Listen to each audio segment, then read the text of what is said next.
Est-ce que vous savez que le point commun entre votre dentifrice et votre téléphone et ce verre, c'était le sable? C'est la deuxième ressource la plus demandée au monde, juste après l'eau. On en consomme 50 milliards de tonnes par an. Le sable, c'est 85% de toutes les extractions sur la planète, plus que le gaz ou le pétrole. Et pourtant, cette ressource est très peu et très mal protégée. Elle fait souvent l'objet d'extractions massives et souvent dévastatrices pour la biodiversité. Dans certains pays comme l'Inde, elle alimente même des trafics ultra-violents contrôlés par de véritables mafias du sable. Et parfois, le sable devient carrément une arme de pression entre les États.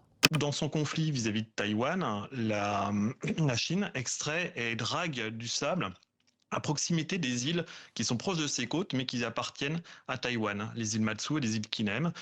Draguer du sable, ça fait s'enfoncer des îles, donc gagner du territoire, mettre de la pression sur des populations peuvent moins accéder à des zones de pêche, par exemple. Mais le secteur le plus effrayant, c'est la construction. Les deux tiers des bâtiments sont en béton armé. Et le béton, il est composé de deux tiers de sable, ce qui augmente la demande. À Dubaï, par exemple, qui a un territoire désertique, on a même dû importer du sable d'Australie pour pouvoir construire les fameuses îles artificielles de la capitale émiratie. Et de tout ça, la nature paye cher. Draguer du sable détruit des écosystèmes. Sécheresse des cours d'eau, affaissement des rivages, modification des courants, pollution des nappes, érosion des littoraux. Ces effets sont généralement indirects et de long terme.